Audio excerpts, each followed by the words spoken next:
Hey Delfino, Matthew here with freeprescriptionlenses.com, and with the help of my GoPro camera, I'm going to show you how I cut prescription lenses for your RealTree model number 442 in the gunmetal. In the, what eye size is this? The 55 eye size, black on the outside, camouflage on the inside. The other really cool thing about this frame, if you can see it, the temple tip, this part that goes behind your ear, is shaped like the gun stock, the butt of a rifle. I just thought that was a really nice touch. Of course, you got the RealTree emblem right there at the corner. Spring hinges, well-made frame. Of course, you buy the frame and you get free prescription lenses. So let me go ahead and get started making these for you. I need to take, because this is semi-rimless where there's nothing at the bottom, I need to take this lens out and trace it to find out what shape I need to do. So I've got a graph that gives me a straight line. I'm going to put a red dot right across there. Let me just double check everything. That is perfect. The next step I do is measure the frame to measure what is the frame PD, and I'm getting 75 millimeters. So I'm going to write that down on your lens, 75. Now I'm going to go ahead and take the lens out of your frame, and I'm going to use it to cut your prescription lenses. Now I have a little sticker on here. I'm going to pull that off. This is just a mounting device. That's why I put those two red dots on there. There's a line in the background, and I just want to make sure that is lined up perfectly so everything cuts perfect. Alright, good to go. So that is on there.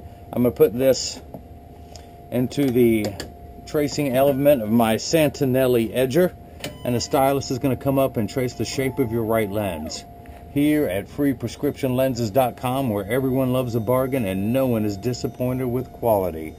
And as you can see, I now offer Dynasty's Duck Commander brand of glasses that are made by RealTree. So that has traced your lens. I'm going to pull the shape of it up on the computer. The frame PD is 75. I'm going to enter that value. Your pupillary distance is 62, so I'm going to enter that here. This is a polycarbonate lens that I'm going to cut on the soft cycle, and this is for a rimless frame. And I always go a 1/4 millimeter big when I'm cutting these so they fit in there snug. So let me go ahead and get your lenses prepped. Your right eye reads -75, -50. At 175, we got -75, -50. I'm going to spin the axis wheel to 175 on my Marco 101 lensometer.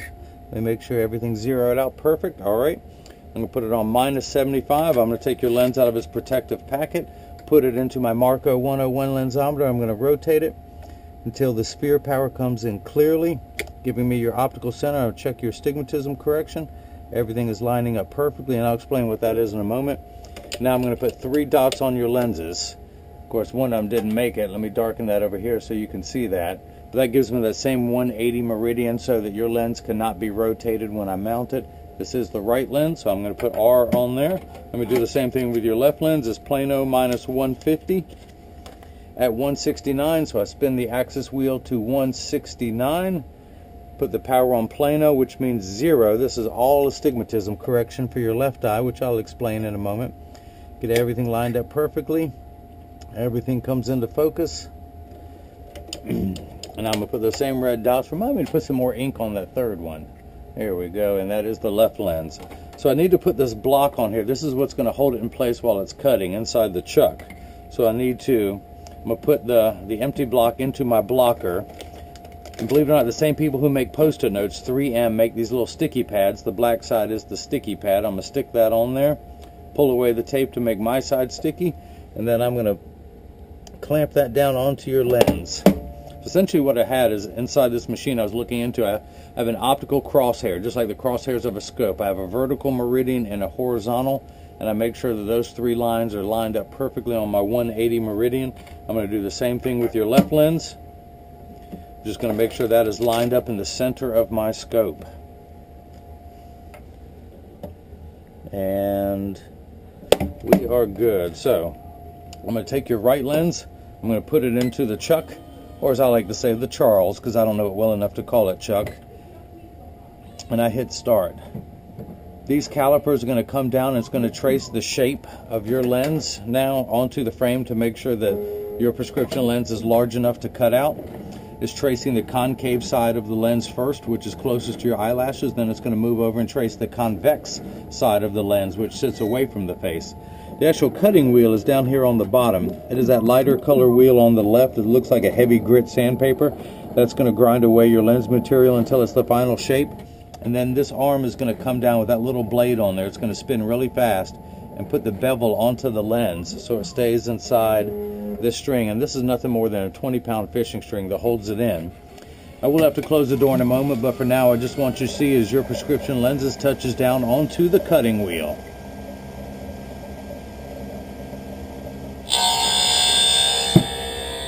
Now your lenses are the lightweight polycarb. There's three main lens materials. There's glass, plastic, and polycarb. Glass has gone by the way of the dinosaur, so we still have plastic and polycarb. Plastic is a good lens material. I've used it for many, many years. Polycarb that you'll receive is 40% thinner and lighter than regular plastic. It is virtually unbreakable.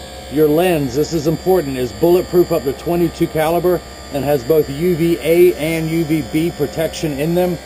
We know what the sun's harmful ultraviolet rays can do to your skin from overexposure, where your eyes are 8 times more sensitive than your skin. So you now have permanent sunscreen for your eyes whenever you're outside. You never have to worry about reapplying it. You've always got it with you. I also have to use the unbreakable material anytime we have this. Now, the frame I'm wearing is the Ray-Ban New Wayfarer in color blue-orange. I'm wearing a blue-orange shirt today. So since I'm the lab guy, I get the pleasure. I have one set of prescription lenses, and every day I pop them out and put them into a different color depending on what I'm wearing. These are the tortoise. So when I'm wearing browns and linens, I just pop my prescription lens into the tortoise frame. But today, I'm rocking the blue-orange. Oh, there goes that frame. And by the way, everything comes with a 1-year warranty. Good time to bring that up, just because life happens. Let me clean my prescription lens off. But yeah, the other good thing about your lenses being thinner and lighter, again, I said they're unbreakable, which is good in case, and bulletproof up to 22 caliber. Just in case you're mowing and a rock flies up and hits you in the eye, or someone else who's mowing or weed eating or anything else, you know, walking through the woods and someone ahead of you moves a branch and it comes back and hits you in the face, your lens will not crack, it will not slice your eye. It's the same material they put into safety glasses. So you're going to be very, very protected in these. If you notice, your lens is still completely flat going around the edges. It's almost like a nickel. It would stand up on its own. If I were to take it out of there, it's just going to smooth everything out, and then in just a moment this arm is going to come down and cut that bevel so it stays inside that string stays inside that bevel. And this is nice. This is nothing more than a 20-pound fishing string. If you're rough on glasses, the good thing about these is that if you sit on them or step on them and that string breaks, just 20 pounds of force is applied, then the frame goes very limp, which is good and becomes very pliable. Whereas my frame or a metal frame, if you sit on them or step on them, if that breaks, there's nothing you can do other than solder it. And a lot of times that discolors the frame, and most people, even though it's put back together, most people don't like the way it looks after it's soldered. So if you're rough, this is a good frame for you. Of course, I do this for free. It only takes 2 minutes to repair something like that, and I might just make a video in case you ever need to have to do it at home. Okay, so now it's going to put the bevel onto the lens.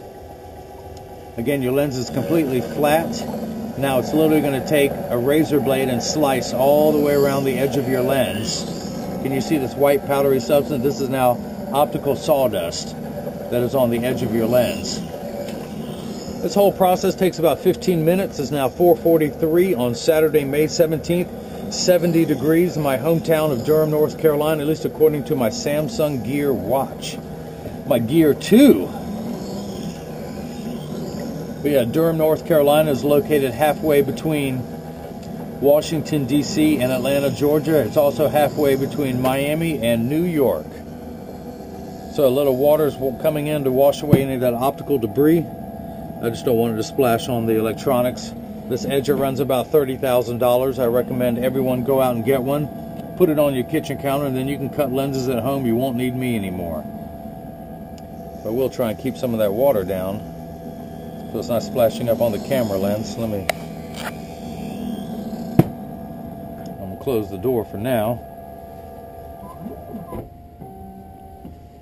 Now this final cycle,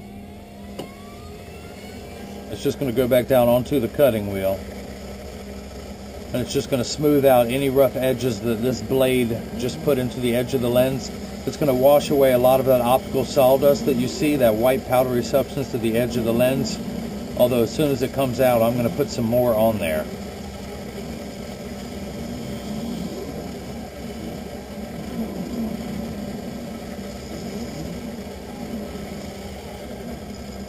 So everyone out there who's a big fan of Duck Dynasty, evidently they don't have enough money, so they've come out with their own line of eyeglasses and sunglasses. They even have pink camo for women. Of course, you see the pink RealTree hat, but I have frames for women that I'll have on the website soon that have the same pink on the side of the temple. It is a great show. I'm going to be getting a pair of the glasses that Cy wears in every episode. I got to get a pair of those. Okay, so your lens is almost done. I'm going to take it out and dry it off so it's not slippery as I continue to work with it. In fact, I can actually take a break for now. Not a personal break, just break working on the right lens. I'm going to flip this over and start cutting the left. I'm going to put it into the Chuck, the Charles, the Charlie, old Seaman. And then, just like the procedure before, the caliper is going to come down and trace the shape of your left lens this time onto the back side, the concave side of the lens closest to your eyelashes. And then it's going to move over and trace the shape of the front side onto the convex side, all the while measuring the thickness of the lens to know exactly where to put the bevel onto the lens as it goes around, so it stays inside the middle of the frame for the best cosmetic value.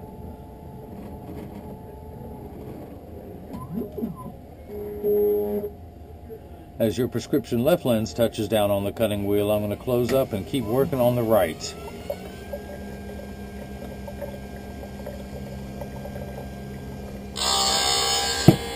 Okay, so this block is no longer needed. I'm going to take that block off, pull that sticker off, and I'm actually going to put a dot on the back side of this lens on the other side of that red dot, just in case this washes off while I'm working in it. But you still have a little bit of rough edges there, so I want to use my hand stone, which is completely flat, to take off those rough edges. So I'm going to go all the way around the outside of the lens. And this is completely flat. I can put my finger on it while it's running, and when my finger does get warm due to the friction, it is that friction that allows me to move the lens across the edge of that bevel. And as you can see, this white powdery substance as it comes off your lens, that is called Schwarf. I use my thumbnail to scrape as much of that off as I can before grabbing another tool to do the rest. You know, you got to have the right tool for the job, and right now that tool is my thumbnail. And I do this so much, I've worn a V-shaped bevel into my thumbnail. My friends call it my occupational thumbnail. Now I want to take that same thumbnail, run it along that groove on the inside of your lens, get off as much as I can. And once all of this is off your lens and onto the counter, I carefully collect it all, and then I wipe it onto the floor. And this is why I say, kids, stay in school. I went to school for years to learn how to make a mess like that. If you want to make a mess like me, you got to stay in school. So I'm going to go over here. I'm going to use a toothbrush. That old saying, you got to have the right tool for the job. That tool is a toothbrush that has never been in anybody's mouth. I've only used it to scrub the lenses, so I'm going to get it wet. And then I'm going to go around the outside of your lens and just scrub and polish and get the last of that optical sawdust out from inside of your bevel.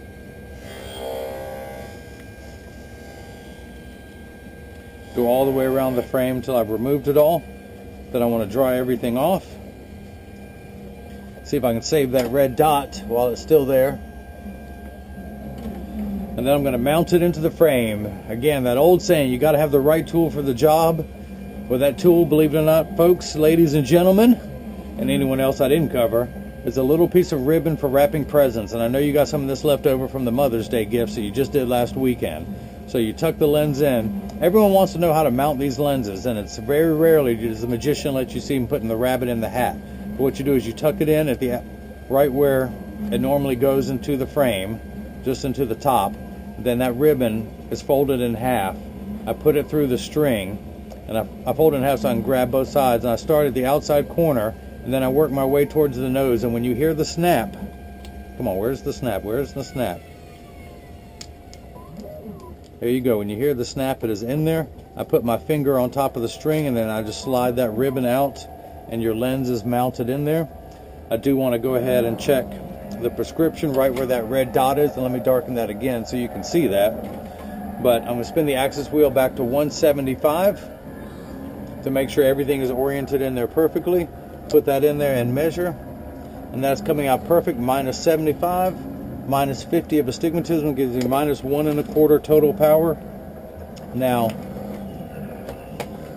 your prescription reads, your right eye reads minus 75, minus 50 at 175. Your left eye is plano, meaning 0, no power, minus 150 at 169. The unit of measurement in the optical field is called a diopter, spelled D-I-O-P-T-E-R.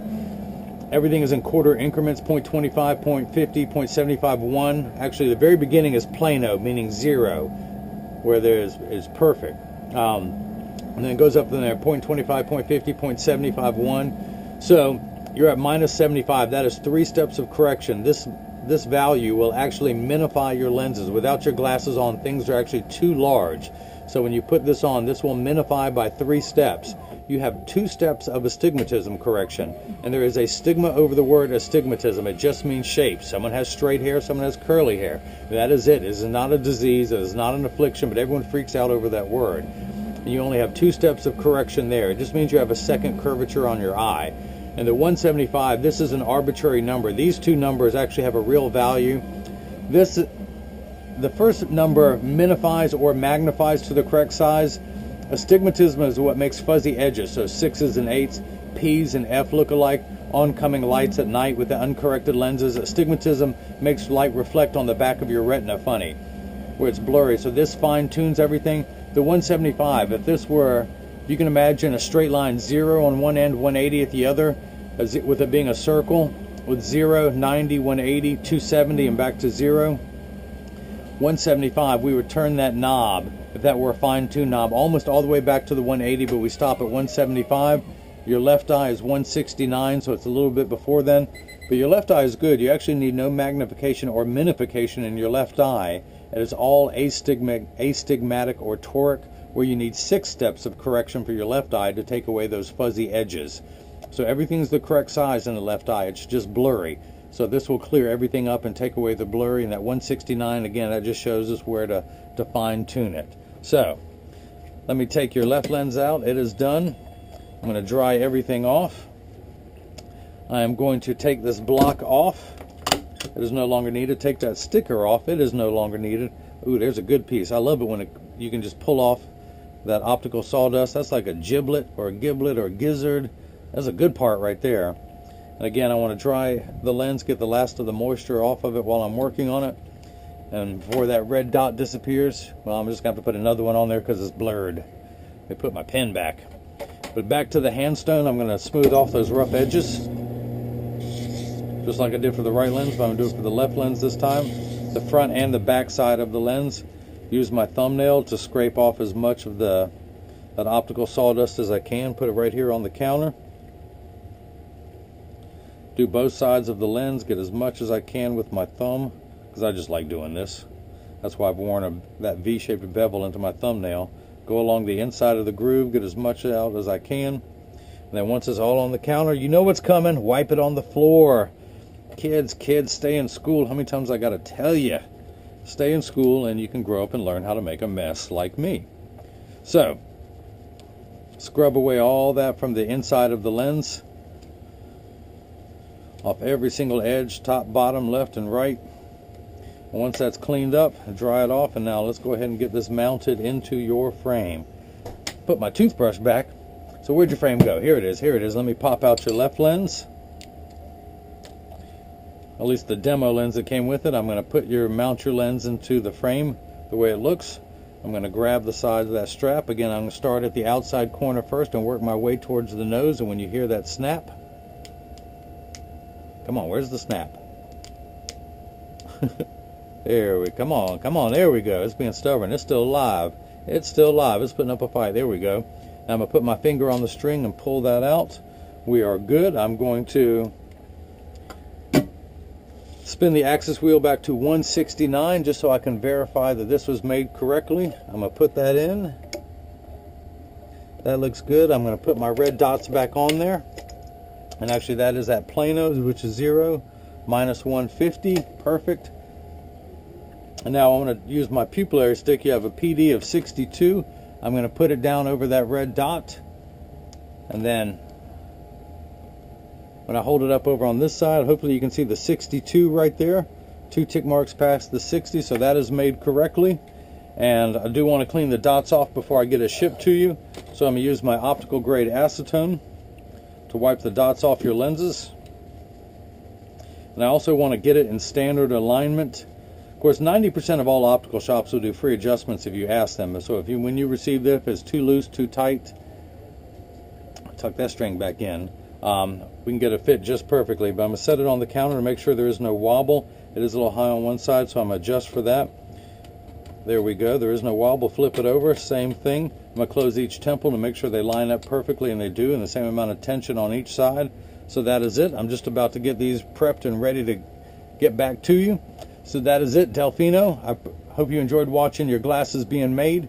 Your Duck Dynasty Duck Commander RealTree glasses, authentic with the RealTree crates, and I will be sending you one of my cleaning cloths. If anyone out there has any questions, just email me at freeprescriptionlenses.com, and hopefully you got a chance to see how I bring that love and feeling back to glasses. Thank you.